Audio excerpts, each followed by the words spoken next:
producers from Girlfriends and Being Mary Jane, Salim Akil and Brock Akil. And you're going to know him as Jefferson Pierce, our hero, Black Lightning, Cress Williams. He totally is. That's right, show him some love. Now, we don't have a lot of time, so we're going to get right to it. By my count, now I'm kind of old, my memory's fading, but it has been a minute since we have seen a primetime network TV show feature a black superhero. Anybody remember Mantis? So, I wanted to ask our producers especially, why Black Lightning, and what does it mean to bring a character of color to the superhero TV world that we have now? Wow, can you guys, yes, you can. I'll start you out with the easy questions. Why Black Lightning? Because I think it's time. I think Jefferson Pierce is the epitome of what black men are. He is a man that is in love with his wife. He loves his children. He loves his community. So these, this family is like the Obamas of the superhero world. So I think the thing that makes it so timely is that, when we look on the news and we see that there's 125 shootings in Chicago over a 4th of July weekend, there are no superheroes going in that neighborhood trying to save people. Well, Black Lightning is going to go do that. So I think that's why we need him. That's why. Now, Cress, you'll recognize Cress from Heart of Dixie. You'll recognize him from Prison Break. I mean, the brother has done a lot of great stuff. I dug into his IMDb, though. And he was also an alien on Deep Space Nine. Yes. He was also on Lois and Clark, The Adventures of Superman. Is this the first time that you've gotten to play a hero? Yes, I've been playing a lot of bad guys, so I'm changing teams. I'm officially on the side of the light. But seriously, tell us what it's like to play a character like Jefferson Pierce, who is operating in a world, we're used to seeing these superheroes at 30,000 feet, saving the world, but this is a cat who's trying to save his neighborhood, right? Exactly. I mean, it's phenomenal for me. I mean, he, like Salim said, he's going into the community, and I think that we affect change positively, kind of from the inward out. So he starts from family to his community, and then that affects outward. Usually we see heroes who are just trying to save the world, but he's trying to save the world one person at a time. Now, before we go too far, we had promised some special news, a revelation about the cast. So, Salim, can you tell us who's joining the cast that folks are just going to find out here at Comic-Con? You guys know the character of Gamby, right? And Black Lightning. Well, we got James Remar to play that character. Do you guys know who he is? Yeah. 48 hours. Right. Dexter. And Sex in the City? Sex in the City. And do you guys remember the character Inspector Henderson? And from the comic, Inspector Henderson is going to be Damon Gupta, who is amazing, just an amazing actor. So we're super excited about bringing them along. And the next announcements are going to be even more exciting. So it's just getting better and better. That's the way we do. It's like chocolate, no pun intended. Like excellent. Now, it's interesting to me because the comic book, movie, and TV world have taken a lot of flack for not being diverse. And some of us have been crying out for a while to see something like this, a TV show that's centered on black folks. So can you talk a little bit about the responsibility of doing that, and what can you bring to the screen that maybe we wouldn't see or we haven't seen in these characters that aren't people of color? I think it's a celebration, of our culture that is a part of being an American. That through our lens, through our scope, through our pain, joy, struggle, triumphs, we can see that we really are all connected. I think, but it's through that celebration of the specific of who we are to connect to the universal of who we are. I also think that we bring, I just had a brain fart. Train of thought. You were going to say the moderator is a very handsome person. I was like, everyone's handsome. I just want to speak to that point a little bit about the diversity, and I think, yes, of course we are a black family, but I do think our stories and what we're going to talk about and what we're going to explore transcend that. And I think it's sort of beyond colour. I think it's great that we're there, but I think it's actually beside the fact that we're black, and I think it's more about universal things that we're all going to relate to, we're all going to connect with. That's what I'm hoping, and then it doesn't become about colour, it's about us as human beings. It's come back. Sorry, I think by Have Black Lightning and eventually Thunder and Lightning helping to save the community, we get to shade in the humanity of those who need that help in our communities, and we also get to shade in the reason why some of our bad guys are bad. It's not that it's like a choice. We all have a choice. We can use our power for good or we can use our power for bad. And some of it's circumstantial, what's happening in our neighborhoods. And I think it gives, that's an opportunity and that's that responsibility that we can add from our perspective of what's happening in our world, real world today, and maybe inspire change within the viewers and within ourselves. Yeah, that's interesting because when I see TV shows, network TV shows, try to tackle a crime, for example, they're afraid to show black criminals. Yeah. But when you look at the south side of Chicago and the gang violence, it involves the black community. And so how can you show those problems if you don't show who is suffering and who's also a part of it? And what's so interesting about being Mary Jane and Girlfriends is you guys have really captured black culture, right? But now you got a superhero show. Yes. So tell me about the challenge of doing that. I mean, we know you got black culture, but now you got to do the superhero thing too. The biggest challenge was accepting that this black man was running around town in a suit. I mean, that's the easiest way to get shot by the police. You dress up in some weird suit and start running around trying to save people. Shoot at me, please. Are you saying Black Lightning Lives Matter? Is that what you're saying? That's a hashtag. I think for us, we have been so character-based, and we will continue to be character-based. I think it is about balancing out when this man uses his powers, how he uses his powers, and why.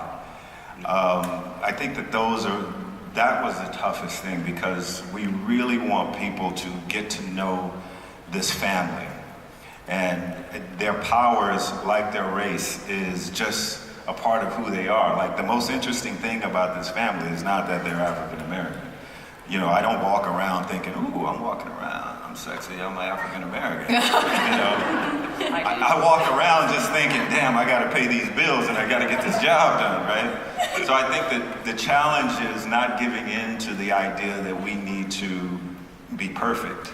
And to your point about exhibiting the problems of these communities in truth, yes, there is definitely a problem with police brutality, and we will get into that, but there is also a huge problem with us killing each other, and we don't mind addressing that. Thank you. So Christine, Nafessa, China, I'd like you guys to tell the crowd about your characters too. Can you talk a little bit about who you're playing and how you're approaching the role? Hi, so I play Anissa Pierce, the older daughter of Jefferson and Lynn, and she's just very powerful in her own right, and she does aspire to follow in her father's footsteps, but again, she wants her own path and she wants to do it her own way, and she's just a force. She's fearless, she knows what she wants, she's ready to fight for the injustice that's going on within the community. She's also protective over her little sister, and just a part of that family dynamic that we have.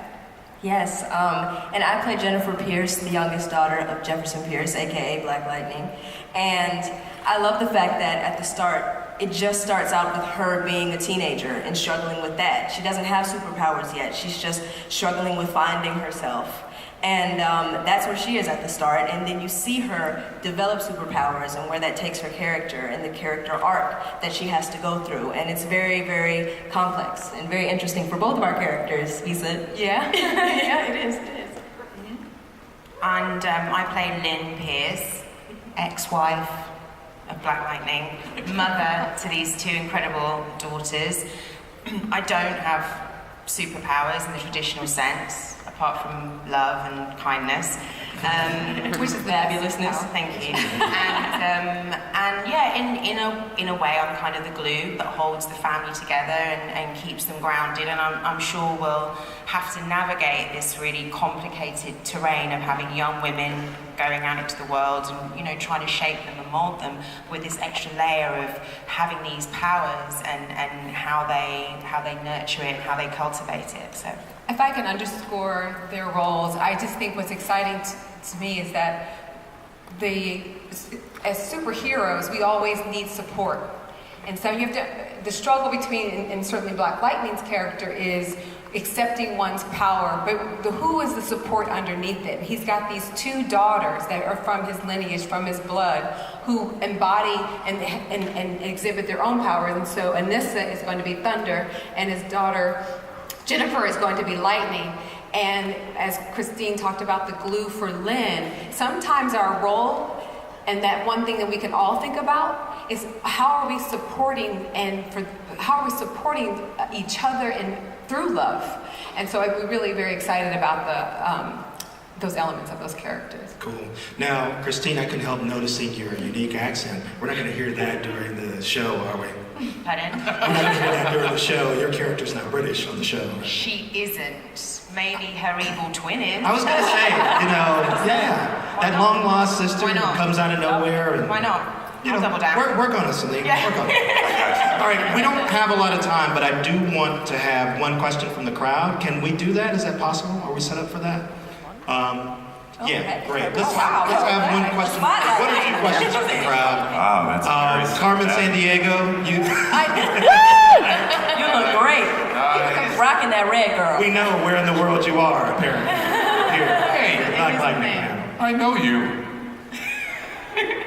My question is for Cress. As a superhero, I just wanted to ask, what was the most scary stunt or thing as a superhero you had to maybe do, and what was the most fun?